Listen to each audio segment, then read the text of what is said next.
And thanks for your leadership on this issue as well, and thanks for holding today's hearing. As many of you know, my district's home to 4 nuclear power plants, and I continue to be deeply concerned that we're ceding U.S. global leadership in the nuclear space. I introduced H.R. 1320, the Nuke Act, with Congressman Doyle to make common sense reforms to the NRC fee recovery structure, and I'm pleased to see it included. I still like Nuke PA, but in the spirit of our founding fathers and compromise, I was happy to relent on that. Section 2 of Congressman Johnson's bill requires the Secretary of Energy to report on all legal, regulatory, and commercial barriers imposed on our domestic nuclear industry. Compare those to our foreign competitors and recommend ways to improve our global competitiveness. Dr. Park, as part of your confirmation process, you stated that you would continue to work with American companies so that they may engage in civil nuclear commerce around the world. Based on your previous experience, as well as your initial impressions leading NNSA's Defense Nuclear Proliferation Office, have you identified some of the actions that inhibit competitiveness of the U.S. nuclear industry?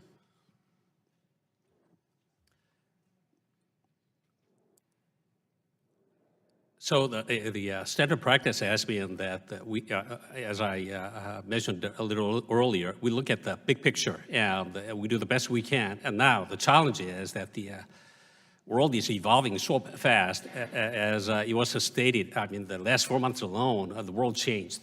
And that there are new actors coming in to have more nuclear power and so on and so forth. And I need to recognize the fact that our policies and procedures and processes are a little bit behind time at times, and that we need to find a way to accelerate and make it more meaningful so that we can apply the latest standards. So I would not necessarily call that a deficiency. That's how system works. But at the same time, I appreciate your involvement and committee's engagement so we can actually better implement the guidelines you might give to us. Thank you. Mr. McGinnis, you previously led the DOE's Nuclear Energy International Program. Would you offer some preliminary observations about how our foreign competition, specifically the Russians and the Chinese, use state-backed resources to strategically use their civilian nuclear programs and undercut our interest? Indeed, they do, and they use the full breadth of resources that they can draw on from their respective governments. I've seen it firsthand with the Rosatom in Russia and the big 3 utilities in China. The competition, one cannot overstate how foreboding and how challenging it is for American companies to compete against states. That's the fact. They bring financing, they bring deep offers for training, for resources in many other areas. We are working really hard to try and support in our own. Let me back up and say what we don't want to do is try and compete and be seen like a Russian company, like a Chinese company. We believe we are far more innovative, far more appealing. We bring our systems, our safety and security. So we do believe we can compete and win. But it takes strong government support and advocacy from the United States, and it takes, and I think we need to all be, just always continue to say we need to try and do better in our efficiency for our regulatory reviews, for our license reviews. We need to continuously try and maintain this high level of safety while making it as easy as possible for these companies that are already in a formidable position to be able to compete and win. Let me ask you, and I'm sorry to do this, put yourself in the sick and twisted mind of Vladimir Putin. What would be the reason you would want government support for the nuclear industry? What is your 10 or 20-year goal in that? What do you want to see a world that looks like X?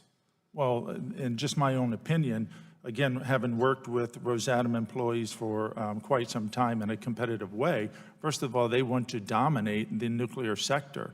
I don't think, at least my colleagues, I've had difficulty with my Russian company colleagues seeing the virtue of competition. It's more of a monopoly objective. But let me ask you more specifically. Do you think Vladimir Putin looks at this as an economic benefit to his country or a national security benefit and ability to spread influence on Russian? So my first point was economically or sectoral-wise, dominating as much as possible. but strategically, nuclear energy goes well beyond, certainly in foreign countries, well beyond just electricity on the grid. So when one wins a commercial nuclear deal for a reactor, it's a 100-year relationship. It is a unique leverage point one has with those foreign countries, and it is frankly coveted by our competitors from a strategic perspective. Thank you. And thanks, Mr. Chairman. I yield back. Gentleman's time expired. Chair now recognizes the gentleman from Pennsylvania, Mr. Doyle, for 5 minutes. Thank you, Mr. Chairman. Thank you all for being here today. I very much appreciate it. Mr. Merrifield, Section 7 of H.R. 1320 sets timelines and goals for the NRC to issue environmental impact statements and safety evaluation reports for several NRC licensing actions, such as early site permits, construction or operating permits, and combining operating licenses. Are the timelines in Section 7 generally reasonable to expect based on historical processing times? I believe so. And in your view, would instituting such timelines in any way weaken the underlying stringency of the established reasonable assurance regulatory requirements? I do not believe so. And frankly, we looked at, as I mentioned in prior testimony before this committee, I led a task force that looked at some of these very same issues when I was on the commission. We felt at that time there was really a need to streamline some of those processes. It didn't really happen. I think the language that you all have put into that draft would be a very welcome change, and would give the discipline necessary for the agency to go ahead and do that without sacrificing their mission of protecting public health, safety, and the environment. Thank you. Ms. Mann, your enrichment facility holds an NRC license and is subject to NRC's fee recovery. Our bill creates reasonable and predictable expectations for NRC's fee recovery process. I understand the number of licensees who fund NRC fuel cycle activities has decreased recently, but without a reduction in overall NRC staffing. Will you discuss recent trends associated with NRC fuel cycle facilities? Certainly. What we're seeing on the fuel cycle in many ways echoes what we've just talked about with regard to the reactors. So first I would note is that since our enrichment plant started operation in 2010, we've seen on average a 12% a year increase across the board, even though the amount of work that's being done at our facility has slightly gone down now that we are fully operational. As the number of fuel cycle facilities that are licensed has dropped, the total fees that they're trying to collect have not gone down, and we are in fact spreading those fees across a fewer number of licensees. And so by that logic, if we were to perhaps be the last one standing, we would be bearing the full $25 million a year burden.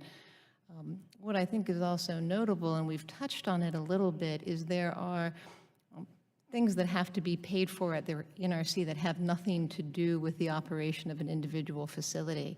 And right now what we're looking at is that 74% of our fees go to those non-direct services rather than directly to licensing our site.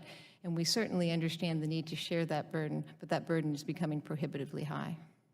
Thank you.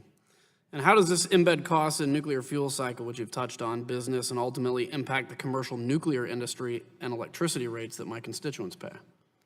Well, I can tell you, sitting next here to one of the utilities, is that it's highly unlikely we would be able to pass those additional costs along to any of our utility customers. They have other choices, and they have other suppliers who don't bear the burden of those fees.